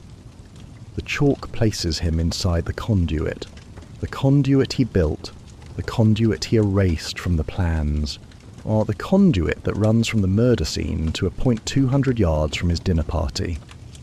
I felt the weight of it settling, the methodical, inexorable accumulation of evidence, each piece reinforcing the last, until the picture was not merely suggestive, but inescapable. "There is more," said Holmes. He crossed to the window and stood with his hands behind his back, addressing me with the measured cadence of a man rehearsing an argument he would soon deliver in earnest. "I intend to close off every alternative before I name Hallward. The case must not merely point to him, it must exclude everyone else. He had spent the previous day, while I verified alibis, pursuing exactly this objective. He now laid out the results. Waverley first. I confronted him yesterday evening at his mooring. Not about the affair, about money. Holmes permitted himself a thin smile. Captain Waverley has been embezzling from the tunnel project's navigation survey budget. Small amounts, siphoned over months, perhaps £300 in total. He is in debt to moneylenders, and the survey budget was poorly supervised. When I presented him with the evidence, he broke entirely, confessed to the embezzlement, wept, swore on his mother's grave he had not killed Sir Reginald. And you believe him? I believe the evidence. His rowing boat has not been used, the oarlocks are rusted fast, the bilge undisturbed. His embezzlement gives him motive to fear Sir Reginald's scrutiny, but it also gives him motive to keep Sir Reginald alive. A dead commissioner invites auditors, and auditors are the last thing an embezzler wants. Waverley is a weak man and a thief, but he is not a killer. Pike next. I confronted him about the falsified safety reports. The man nearly collapsed.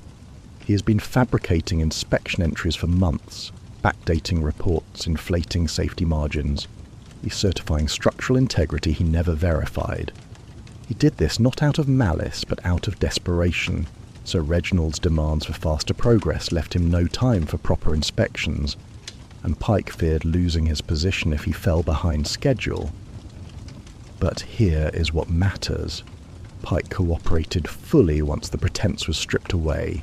He walked me through the scaffolding sabotage in detail, the specific joints that were weakened, the method of cutting, the load calculations that would have been necessary to ensure a controlled collapse. His professional assessment was emphatic. The sabotage required advanced structural engineering knowledge that Pike himself does not possess.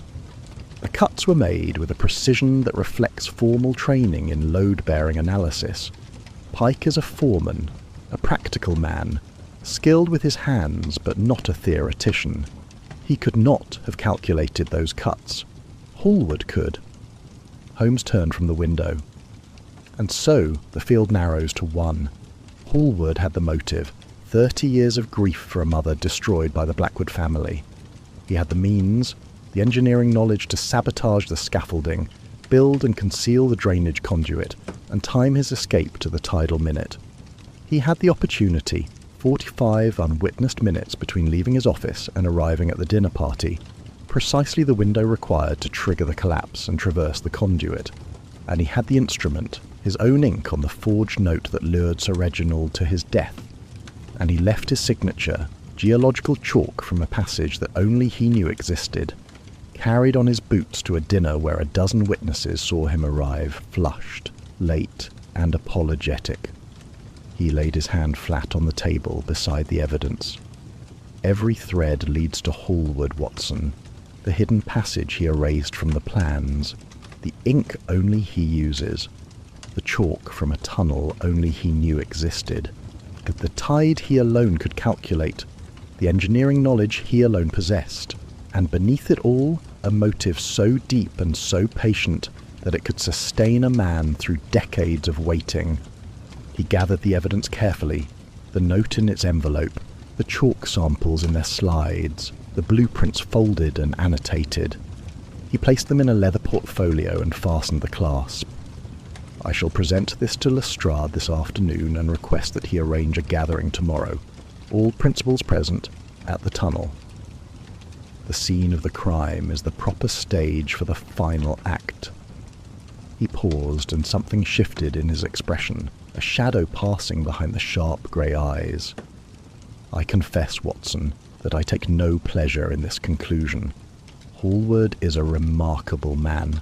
His intellect, his discipline, his capacity for patience. In another life, under different circumstances, he might have been someone I could admire without reservation.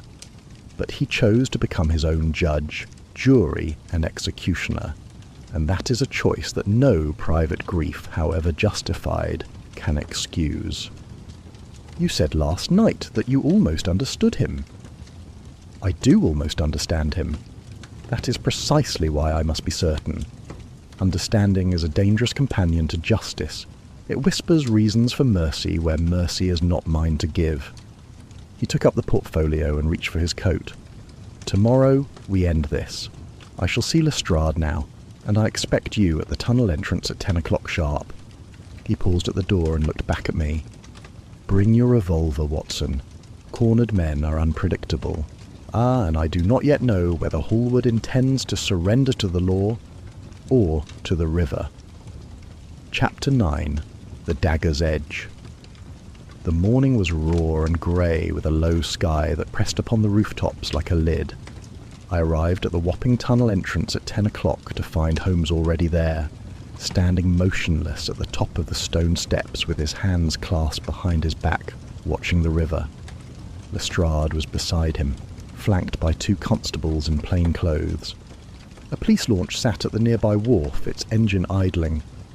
"You expect him to run?" I said quietly. "I expect nothing," said Holmes. "I prepare for everything."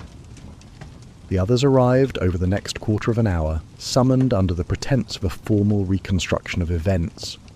Flora Blackwood came first, in mourning black, accompanied by her sister. Captain Waverley followed, looking as though he had not slept in days, positioning himself as far from Flora as the space allowed. See Pike descended with the heavy tread of a man walking to his own sentencing. Miss Thorne arrived clutching a leather document case to her chest like a shield. Silt came last, muttering about warrants and rights. And then there was Hallward. He arrived precisely on time, unhurried, dressed in his usual dark suit with his engineering case under one arm. He surveyed the assembled company with calm grey eyes, and if he felt surprise at finding all the principals of the case gathered in one place, he did not show it. He nodded to Holmes with what appeared to be genuine courtesy. "Mr. Holmes, an eventful gathering." "I trust you will find it so," said Holmes. We descended into the tunnel. Lanterns lined the walls, illuminating the central chamber where Sir Reginald had died. The chalk outline remained on the floor, and the bloodstain had darkened to the colour of old rust. We arranged ourselves in a rough semicircle, with Holmes standing before us, his back to the place where Sir Reginald had fallen. He began quietly. 9 days ago, Sir Reginald Blackwood was found dead in this tunnel. Scotland Yard was prepared to rule it a construction accident. It was not. He indicated the scaffolding remains. 3 critical joints were weakened in advance, cut with a fine saw, leaving just enough material to hold under normal conditions. The structure was designed to fail on command. The dagger was displayed in the archway, blade down, but the wound was horizontal. A falling blade follows gravity. This blade was repositioned within the scaffolding at chest height, set like a trap. He paused. Sir Reginald was lured here by a forged note on the chief engineer's stationery, delivered in good faith by his secretary. He came alone, and he walked to his death. Then Holmes began to move among the suspects. He stopped before Silt. "Mr. Silt, you despise Sir Reginald and know the tunnel's old drainage passages. But the killer escaped through a modern conduit, one you have never seen. Your knowledge is archaeological. The murder was engineered."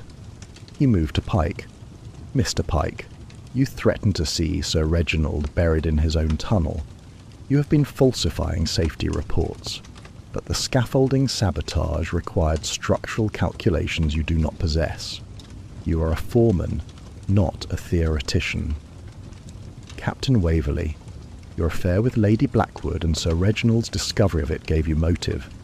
But your rowing boat has not been used, and your crimes are financial. You did not kill Sir Reginald. Lady Blackwood, you had motive, a changed will, a discovered affair, but you were at the Lyceum from 6:30 until after 10, and this crime required months of preparation, not hours of panic. Miss Thorne, you delivered the note that brought Sir Reginald here, but you were deceived. It was on stationery you had every reason to trust. Like you are guilty only of believing what appeared to be true." Thorne let out a choked sound. Tears ran behind her spectacles. Then Holmes turned to Hallward. The chamber went still. The lanterns flickered, and the shadows on the curved walls shifted like watching figures. Hallward stood where he had stood throughout, motionless, composed, his grey eyes fixed on Holmes with absolute attention. "Mr. Hallward," said Holmes, "you built a drainage conduit into this tunnel, a passage running from this chamber to the Rotherhithe embankment. You included it in the second revision of the plans, then removed it in the third, a revision submitted by you alone, with no justification. You created a passage that only you knew existed." Hallward did not speak. "You weakened the scaffolding joints with cuts that required precisely the structural knowledge you possess. You repositioned the Viking dagger within the framework. You wrote the note that lured Sir Reginald here, on your own stationery, in your own ink, Kölner Technische Tante, an engineering compound used by fewer than a dozen men in London. You triggered the collapse from inside the conduit, then walked beneath the Thames and emerged at the Rotherhithe stairs during the 40-minute low-tide window, a window you calculated to the minute." Holmes took a step closer. "You washed your boots in the river, but you missed the chalk. Upper chalk. From the geological stratum inside the conduit. Chalk that does not exist anywhere else in this tunnel or the streets above. It was on your boots when you arrived at the dinner party. A junior engineer noticed it. I have had the boots examined. The chalk matches. The evidence fell like hammer blows, each one precise and final. I watched Hallward's face. It did not change. He received each accusation with the stillness of a man who had known this moment would come, and had prepared himself for it long ago. And the motive," said Holmes. His voice dropped. The chamber was absolutely silent. "Mary Hallward, born 1823, seamstress employed in the Blackwood household Mayfair. She became pregnant by Lord Aldrich Blackwood in 1846. When she sought acknowledgement, she was cast out, not by Lord Aldrich, but by his son. Young Reginald Blackwood, then 20 years old, ensured her total ruin. He bribed her employer, destroyed her reputation, and had her evicted. She died in a Whitechapel workhouse in 1854. Her son was 7 years old." Holmes looked directly into Hallward's eyes. "You did not kill a stranger, Mr. Hallward. You killed your brother." The tunnel held its breath. Then Hallward spoke. His voice was quiet, steady, and entirely without defiance. It was the voice of a man who had finished carrying something very heavy and was setting it down at last. "Half-brother," he said. He would never have acknowledged the other half. He looked around the chamber, at the curved walls, the scaffolding wreckage, the bloodstain on the floor. "I did not seek this, Mr. Holmes. I built my career with my own hands. I never asked the Blackwood name for anything. But when the Tunnel Commission placed me here, when I held the blueprints," and he stood above me giving orders as his father once gave orders to my mother, "I knew that the river had delivered him to me." He paused. When he continued, his voice held a terrible dignity. "My mother died on a workhouse floor. She was 31 years old. She had done nothing wrong except love a man above her station and bear his child. No one was punished. No one was even questioned. The law did not fail her. It was never asked. She simply ceased to exist." And the Blackwood name continued without a mark upon it. He looked at the archway where the dagger had hung. The dagger was Norse, a Holmganga blade, the weapon of ritual combat between men who could not be reconciled by law. He would never have faced me as an equal. So I made the tunnel our dueling ground, and I gave him the death that honour demanded. He turned back to Holmes. "You are the only man in London who could have found the truth beneath the river, Mr. Holmes. I knew that when I did it." He made no attempt to flee. He held out his wrist to Lestrade with the composure of a man who had completed a task and was prepared for what followed. Lestrade, to his credit, placed the handcuffs without roughness and with something close to respect. As Hallward was led toward the tunnel entrance, he paused beside Holmes. Their eyes met. Neither man spoke. Then Hallward inclined his head, a single formal nod, and walked on into the darkness, flanked by constables, his footsteps echoing off the curved walls until the tunnel swallowed them. Holmes stood motionless for a long time after the footsteps faded. The others filed out in silence, Flora and her sister, Waverley with his head bowed, Pike staring at nothing, Thorne weeping quietly, Silt already calculating his own odds. One by one they climbed the stone steps into the grey London daylight, until only Holmes and I remained in the chamber beneath the river, standing over the bloodstain where one brother had killed another for a wrong committed, before either of them was old enough to understand its meaning. "Come, Watson," he said at last. His voice was very quiet. "There is nothing more for us here." Chapter 10. The River Keeps Its Secrets.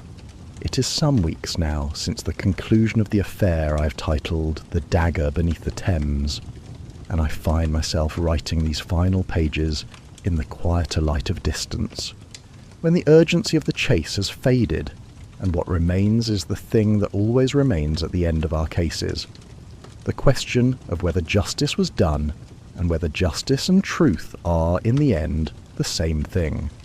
Cedric Hallward was tried at the Old Bailey on the 14th of March, 1895.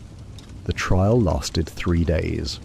The prosecution, armed with Holmes's evidence, presented a case of devastating clarity.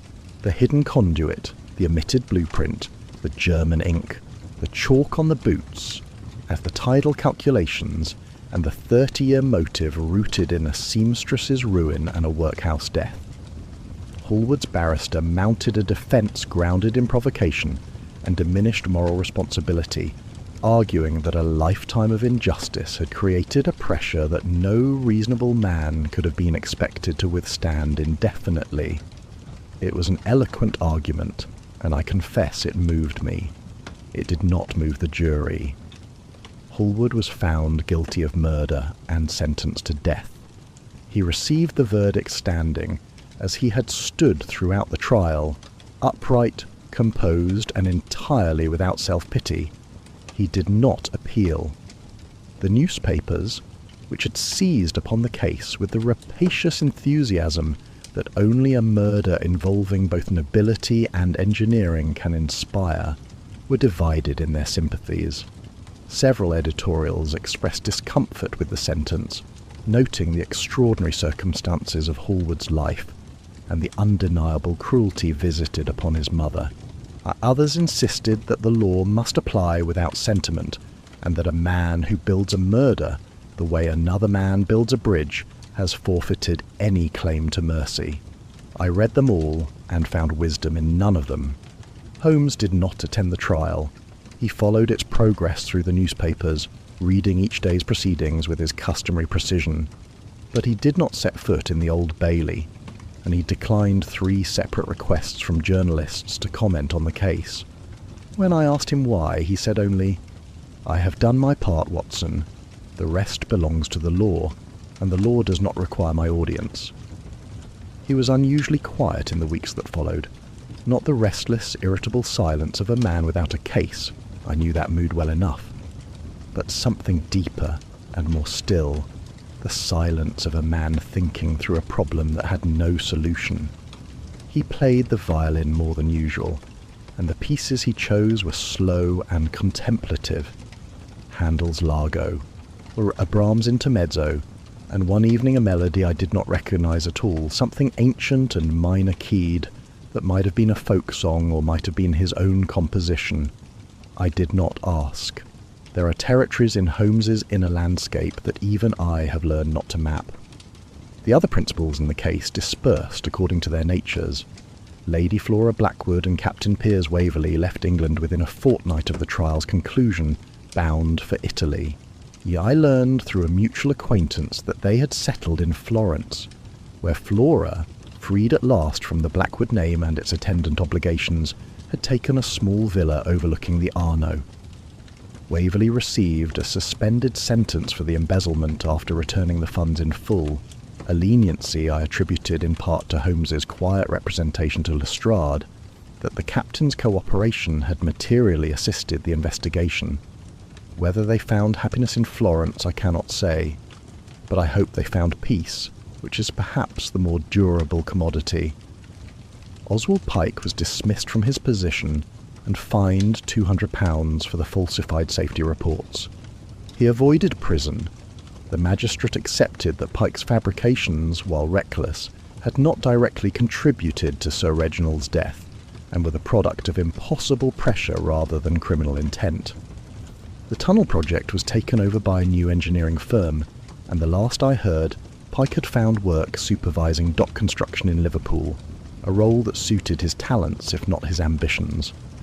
I suspect he sleeps better now than he did in the shadow of Sir Reginald Blackwood. Miss Evangeline Thorne continued to administer the Blackwood Foundation with the same quiet competence she had always shown. The foundation, ironically, thrived in the aftermath of Sir Reginald's death.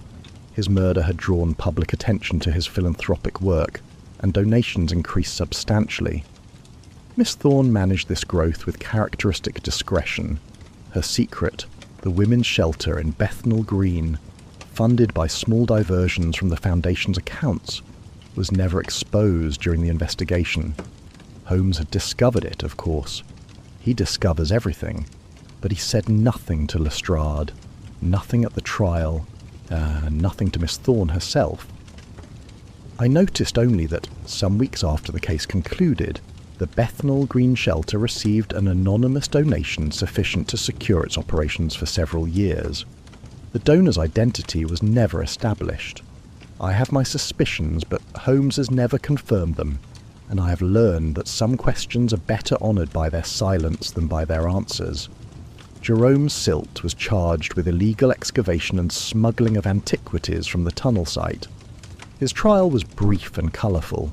Silt defended himself with a fluency and indignation that entertained the gallery if not the bench, arguing that the Thames had been yielding its treasures to mudlarks for centuries, and that no Act of Parliament could alter the river's generosity. The magistrate was unmoved but not unsympathetic, and Silt received a reduced sentence of 6 months, of which he served 4.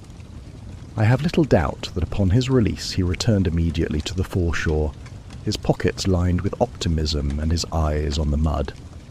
Some men cannot be reformed because they do not consider themselves in error, and Silt is the purest example of the type I have ever encountered. It was on a quiet evening in April, with the windows of our sitting room open to the first mild air of spring, that I raised with Holmes the question that had been troubling me since the trial. "Do you believe justice was done?" He was standing at the window, looking out toward the distant line of the river, visible only as a faint luminous suggestion beyond the rooftops. He did not turn. "Justice," he said, as though tasting the word. "Hallward killed a man. The law requires that killing be punished. In that narrow sense, yes, justice was done. The evidence was sound, the trial was fair. The verdict was correct. But," a long pause. When he spoke again, his voice was quieter, not uncertain, but weighted with something I rarely heard from him, the acknowledgement that a problem existed, which his formidable intellect could identify but not resolve. "If every wronged man became his own judge, Watson, London would be a charnel house. Private vengeance cannot be permitted to supersede the law, however imperfect the law may be." Hallward understood this. He accepted his sentence without protest because he knew, as clearly as I do, that the principle must hold, even when the individual case cries out against it. He turned from the window. And yet, that woman died in a workhouse and no one was punished. Young Reginald Blackwood destroyed her as deliberately and as thoroughly as Cedric Hallward destroyed him, and Reginald was never called to account. The law did not fail Hallward. It was never invoked for his mother at all. That is the crack in the foundation through which men like Hallward fall. He crossed to his desk and opened the drawer. From it he took a small card, creased, weathered, bearing 4 words in a careful hand. Justice is patient. He looked at it for a moment, then placed it back in the drawer and closed it. Hallward was wrong to kill, said Holmes, but he was not wrong that an injustice had been done. The tragedy is that the law offered him no remedy, and so he built his own, with the same precision, the same patience, and the same engineering brilliance that he brought to everything he touched. He is the most capable criminal I have ever pursued, Watson, and in another world, a juster world, he would never have become a criminal at all. He said nothing more. He took up his violin and drew the bow across the strings, and what emerged was something slow and mournful.